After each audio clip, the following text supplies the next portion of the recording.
ಮನೆಯಲ್ಲಿ ಗೌಡ್ರಿಲ್ಲವೇ?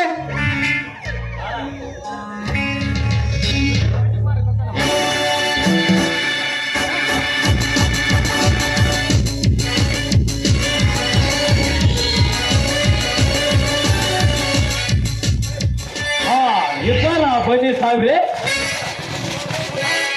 ಗೌಡ್ರೆ ಗೌಡ್ರೆ, ಹೊಸದಾಗಿ ಬಂದ ಇನ್ಸ್ಪೆಕ್ಟರ್ ನಿಮ್ಮನ್ನು ಕಾಣಬೇಕೆಂದು ಬಂದಿದ್ದಾರೆ.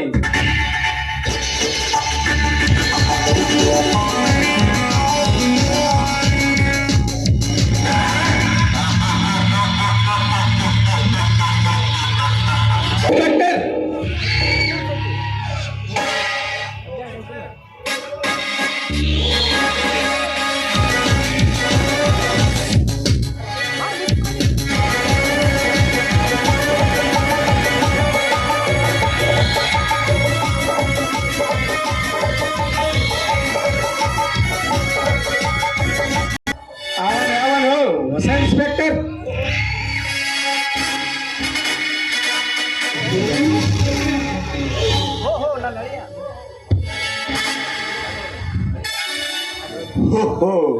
ನನ್ನ ಅಳಿಯ ಇನ್ಸ್ಪೆಕ್ಟರ್ ರವಿಯವರೇ, ಬನ್ನಿ ಸಾಹೇಬ್ರೆ, ಕುಳಿತುಕೊಳ್ಳಿ. ಇರಲಿ ಇರಲಿ, ಮಾವನ ಮನೆ ಎಂದರೆ ನನ್ನ ಮನೆ ಇದ್ದಾಗೆ.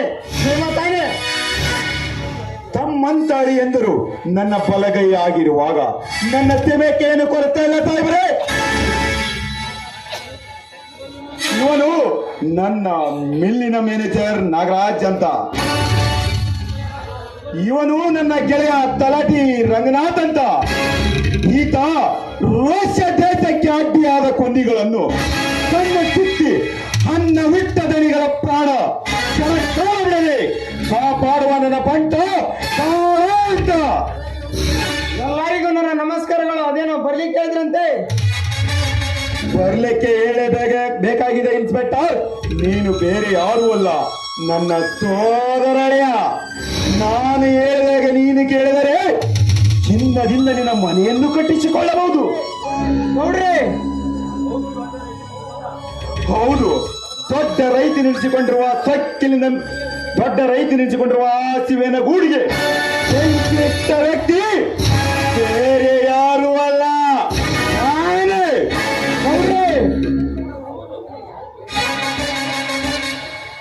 ಹೌದು, ಈ ಕೇಸಿಗೆ ಕೈ ಮುಚ್ಚಿ ಹಣ ಕೊಡುತ್ತೇವೆ. ನನ್ನ ಮುಚ್ಚಿ ಈ ಕೇಸನ್ನು ಕಿತ್ತಾಕಿ ಬಿಡು. ಇದು ನಮ್ಮದು ಅಂತ ಯಾರಿಗೆ ಗೊತ್ತಾಗಬಾರದು.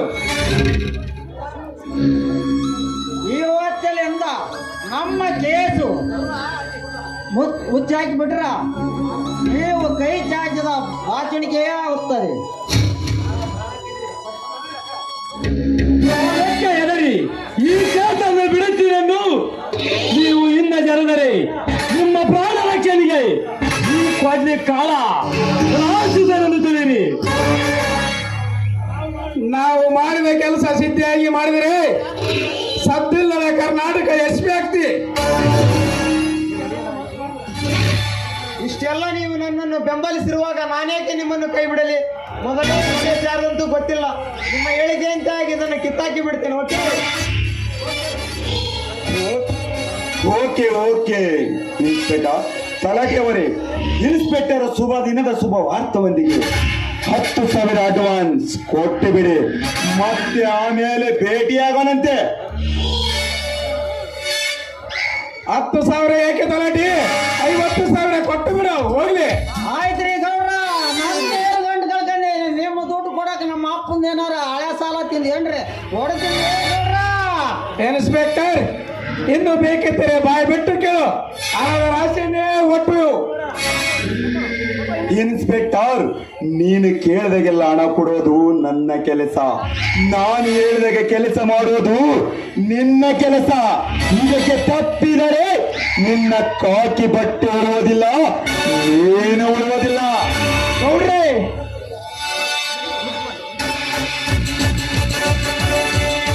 ಇದೇ ನಮ್ಮೆಲ್ಲರ ಕೊನೆಯ ಮಾತು. ಈಗ ಬೀಜ ಕೊಡುವ ಸಸಿಯೇ ಹುಟ್ಟಬೇಕು, ಹೊರತು ಬೇರೆ ಗಿಡ ಹುಟ್ಟೋದಿಲ್ಲ ಗೌಡ್ರೆ. ಮಾವ ನೆನೆಸಿಕೊಂಡ ನಿನ್ನ ನಿರ್ಧಾರವೇ ನನ್ನ ನಿರ್ಧಾರ. 7 ಹಳ್ಳಿಗಳ ಒಡೆಯ ನೆನೆಸಿಕೊಂಡ ಶ್ರೀಲಕ್ಷ್ಮಿಯ ವರದಾಸ್ತ ನನ್ನ ಮಸ್ತಕದ ಮೇಲೆ ಇರುತ್ತದಂದ್ರೆ ಅದು ನನ್ನ ಭಾಗ್ಯ. ನಾ ಇನ್ನು ಬರ್ತೀನಿ ಗೌಡ್ರೆ. ಕಾಕಿ ಬಟ್ಟೆ ಅಂತೂ ನಮ್ಮ ವಶಕ್ಕೆ ಬಿತ್ತು. ಪ್ರಸಂಗ ಬಿಟ್ಟರೆ ಯಜಮಾನರೇ ನೀವಾಗಿ ಬಿಡರಂತೆ.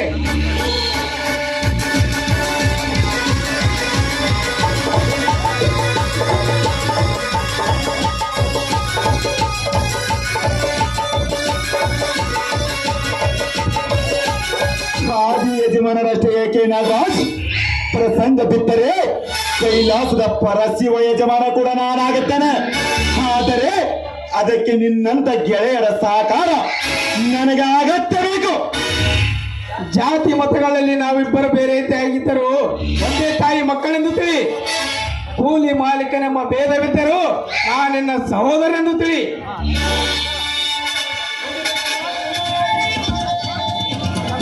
ಒಟ್ಟಾರೆಯಾಗಿ ನಾಗರಾಜ್ ನಂಬಿದೆ. ನಿಂದ ನಿನ್ನ ಒಳ ಹುಟ್ಟಿದ ಸೋದರ ತೆಗೆದುಕೋ 1 ಲಕ್ಷ ರೂಪಾಯಿ. ಆಳುಗಳಿಗೆ ಸಂಬಳ ಕೊಟ್ಟು ಶೇಂಗಾ ಖರೀದಿಗೆ ಹೋಗು. ಆಯ್ತು ಗೌಡ್ರೆ, ಬರುತ್ತೇನೆ.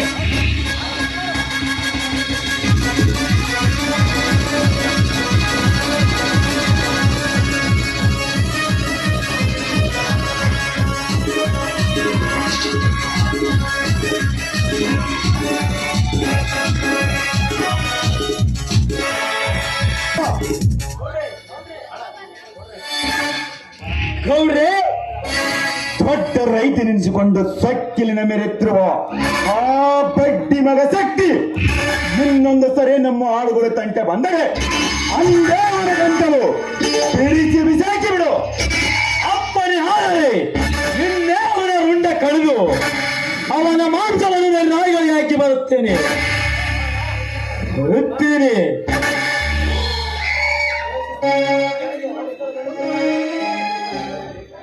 ನಮಸ್ಕಾರ ಮಾಡುತ್ತೇನೆ ದಣಿಗೆ.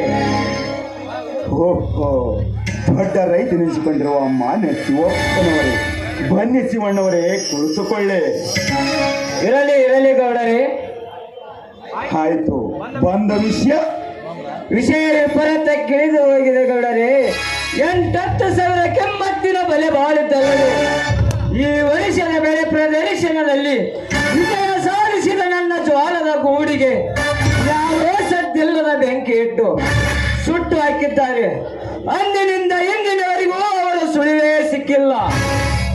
ದೊಡ್ಡ ರೈತರಾದ ತಾವು ಇದಕ್ಕೆ ಕ್ರಮಬದ್ಧವಾಗಿ ಕೆಲಸವನ್ನು ಮಾಡಿಕೊಡುತ್ತೆ ಎಂದು ನಂದು ತಮ್ಮಲ್ಲಿ ಬಂದಿದ್ದೇನೆ. ಇದಕ್ಕೆ ಪರಿಹಾರ ನಿಧಿ ನಾನು ದೊರಕಿಸಿ ಕೊಡುತ್ತೇನೆ ಶಿವ. ಇದರ ಬಗ್ಗೆ ನೀನೇನು ಚಿಂತಿಸ ಕಾರಣವೇ ಇಲ್ಲ. ಈಗಾಗಲೇ ಇನ್ಸ್ಪೆಕ್ಟರ್ಗೂ ಹಾಗೂ ಜಿಲ್ಲಾಧಿಕಾರಿಗಳಿಗೆ ದೂರ ನೀಡಿದ್ದೇನೆ. ಅಷ್ಟೇ ಅಲ್ಲದೆ ಆ ಗೂಡಿಗೆ ಬೆಂಕಿ ಇಟ್ಟ ವ್ಯಕ್ತಿ ಯಾರೇ ಇದ್ದರು ಅವರನ್ನು ಬಂಧಿಸಿ ಹಿಡಿದು ತಂದು ಎಂದು ಎಸ್ಪಿ ಅವರಿಗೆ ಕೂಡ ಕಿವಿಗೆ ಮುಚ್ಚಿದ್ದೇನೆ. ನೀವೆಂತ ಪುಣ್ಯವಂತರ ಗೌಡರೇ. ನಾನು ತಮಗೆ ವಿಷಯ ತಿಳಿಸದೇ ಇದ್ದರೂ ನನ್ನ ಕೆಲಸವನ್ನು ನೀವು ಮಾಡಲಿಕ್ಕೆ ಎತ್ತಿದ್ದೀರಲ್ಲ. ನಿಮಗೆಲ್ಲ ದೇವರನ್ನೆನ್ನಲೋ ದೇವ ಮಾನವರನ್ನೆನ್ನಲೋ ನನಗೆ ಒಂದು ತಿಳಿಯಲಾಗಿದೆ. ಬಡವರ ಬಗ್ಗೆ ಶ್ರಮಿಸುತ್ತಿರುವ ಕಾರ್ಯ ನೋಡಿ ಆ ಭಗವಂತ ನಿಮ್ಮನ್ನು ಸದಾ ಕಾಪಾಡಲೆಂದು ದೇವರಲ್ಲಿ ಬೇಡಿಕೊಳ್ಳುತ್ತೆ.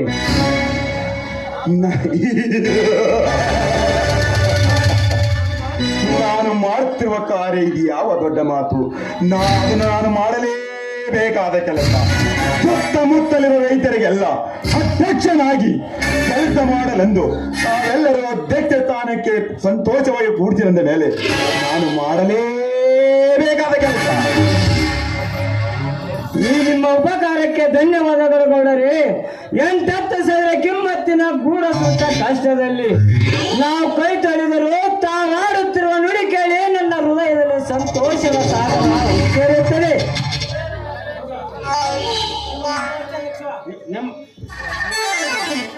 ಇನ್ನ ಮೇಲೆ ಪಾದದಲ್ಲಿ ನನ್ನ ಹತ್ತಿವರೆಗೂ ಉಕ್ಕುತ್ತದೆ. ಇಷ್ಟೆಲ್ಲ ನಾನು ಬಡವರಿಗೆ ನಾನು ಮಾಡಿದರು. ಬಡವರು ನನ್ನ ಬಗ್ಗೆ ತಪ್ಪು ಕಲ್ಪನೆ ಮಾಡಿಕೊಂಡಿದ್ದಾರೆ ಶಿವ. ಬಡವರಿಗೆ ಬೆಲೆ ಇಲ್ಲ ಈ ಸಮಾಜಕ್ಕೆ. ಎದೆ ಹೊಟ್ಟು ನಿಂತು ಹಿಂದಿದ್ದ ಬಡವ ಮುಂದೆ ಬರಲೆಂದು ನಾನು ಸರ್ಕಾರದಿಗೆ ಹೋರಾಡಿದರು ಜನ ನನಗೆ ವಿರೋಧವೇ ಮಾಡುತ್ತಾರೆ. ಆದರೆ ಇಷ್ಟಲ್ಲದೆ ಆ ನಿನ್ನ ತಮ್ಮ ಈ ವಿಷಯದ ಬಗ್ಗೆ ನನಗೆ ವಿರೋಧವೇ ಮಾತಾಡಿಬಿಟ್ಟ. ಆದರೂ ನಾನು ಸಹಿಸಿಕೊಂಡು ನಿನ್ನ ಮತ ನೋಡಿ ಅವನನ್ನು ಸೋಮರೇ ಬಿಟ್ಟೆ. ಏನು ಅರಿಯದ ತಮ್ಮನ ಮಾತು ತಮ್ಮ ನಮ್ಮಂತಾದ್ರೂ ಕೊಡಿ ಮಂತ ಶೇಖರ ಸರಿ ಎಳಿ ಒದ್ದರವ ನೋಡಪ್ಪ. ಒದ್ದರೂ ಆಗಲಿ ಇಲ್ಲದೆ ಗುದ್ದಿದರೂ ಆಗಲಿ ಹಿರಿಯರಾದ ನಾವು ನಮ್ಮ ಕರ್ತವ್ಯ ನಾವು ಮಾಡಲೇಬೇಕು. ಹಾ ಗೌಡರೇ, ಇನ್ನೊಂದು ವಿಷಯ ಮರೆತು ಬಿಟ್ಟಿದ್ದೆ. ಕೈಗೆ ಬಂದ ಕೈಯೆಲ್ಲ ಮಣ್ಣು ಪಾಲಾಗಿ ಹೋಯಿತು. ಕೊಡತಕ್ಕದಾಗದವರೆಲ್ಲ ಹಾಗೆ ನಿಂತು ಹೋಯಿತು.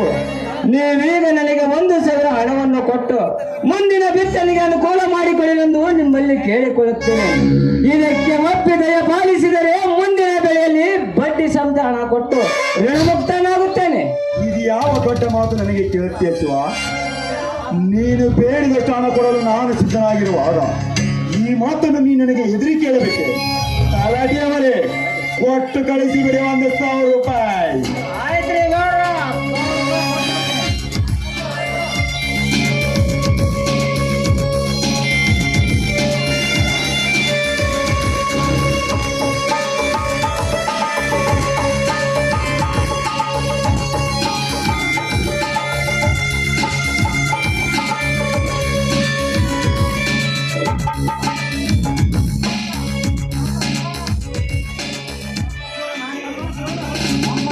ಶಿವಣ್ಣ, ನಾನು ನಿನಗೆ ಈಗ ಕೊಡುತ್ತಿರೋದು ಹಣವಲ್ಲಪ್ಪ, ಹಣದ ರೂಪವಾಗಿ ಸರ್ಪು.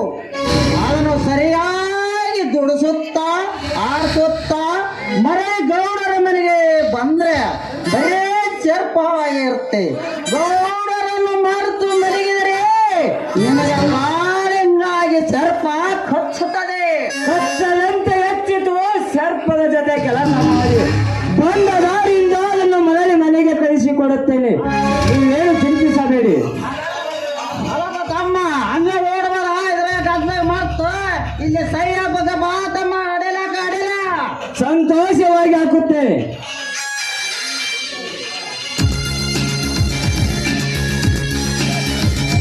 ನಾನಿನ್ನ ಬರುತ್ತೇನೆ.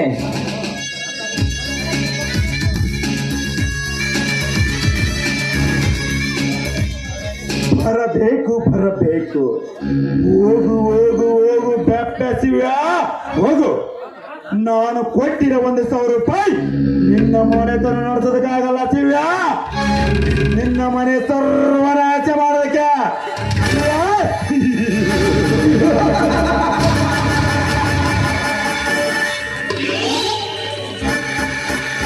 ಇವತ್ತೇ ಮೊದಲ ಬರಿ ನಿನ್ನ ಮನೆ ಪ್ರಯೋಜನ ಕಾಳಿಂಗ ಸರ್ಪವಾಗಿ ಎಲ್ಲ ಹತ್ತಿಯನ್ನು ಕೊಚ್ಚೋದಕ್ಕಾಗಿ ದೊಡ್ಡ ರೈತನೆಂದು ಗುಡ್ಡದ ಕಾಲಿಂದ ಬೆಳೆಸಿರುವ ಆ ನಿನ್ನ ತಮ್ಮನನ್ನು ನನ್ನ ಕಾಲಡಿಯಲ್ಲಿ ಹಾಕಿ ಕುಳಿತು ಒಂದರಿಂದ ಇನ್ನೊಂದರಂತೆ ಇನ್ನೆಲ್ಲ ಆಸ್ತಿಗೂ ಬೆಂಕಿ ಹಚ್ಚಿ ಅದೇ ಬೆಂಕಿಯಲ್ಲಿ ನಿನ್ನ ಹೆಂಡತಿ ಚೀಲವನ್ನು ಕಿತ್ತಾಕಿ ಪುಟ್ಟ ತಿಟ್ಟ ಪುಡಾರಿ ಗೌಡ ಅನಿಸಿಕೊಳ್ಳದಿದ್ದರೆ ನನ್ನ ಹೆಸರು ರುದ್ರ ತಾಂಡವ, ರುದ್ರ ಭಯಾನಕ, ರುದ್ರೇಗೌಡನೇ ಅಲ್ಲ.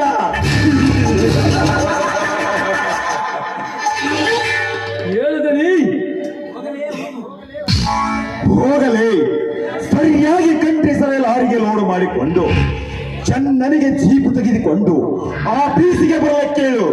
ಲಾರಿಯಿಂದ ನಾವೆಲ್ಲರೂ ಭದ್ರವಾಗಿ ಹೋಗನಂತೆ. ಹೌದು ದಣಿ, ನಮ್ಮ ಕಂಟ್ರಿ ಸರಕಾರಿಗೆ ಯಾವನಾಗಲು ಪುಡಾರಿ ಹಾಕಿದನು. ನಮಗೆ ಅಡ್ಡ ಬಂದರೆ ಅದೇ ಗಾಡಿ ಮುಂದೆ ಅವನನ್ನು ಅಡ್ಡ ಹಾಕಿ ಬಿಡದಂತೆ ಬರುತ್ತೇನೆ.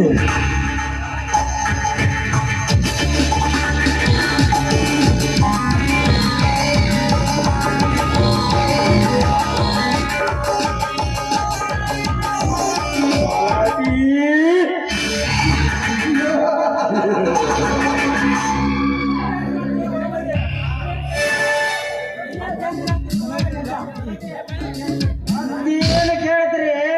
ನಾವು ಕೈ ಇಟ್ಟ ಕೆಲಸ ಎಲ್ಲ ಲೋಡ್ರಿ ಲೋಡಿ. ಮನೆಗೆ ಒತ್ತಾಯ್ತು ತಗೊಂಬರ್ರಿ, ನಾ ಬಿಟ್ಟು ಮನೆಗೆ ಸ್ವಲ್ಪ ಹೋಗಿ ಎಂಡ ದುರ್ಗಪ್ಪನ ಅಂಗಡಿ ಐತಲ್ರಿ, ಅಲ್ಲಿ ಒಂದು ಕ್ವಾಟ್ರ್ ಜತ ಜಡ ಬಂದು ಮನ್ಯಾಗ ಬ್ಯಾ ಹಚ್ಚಿ ಮಗ ನನ್ನ ನಡ್ರಿ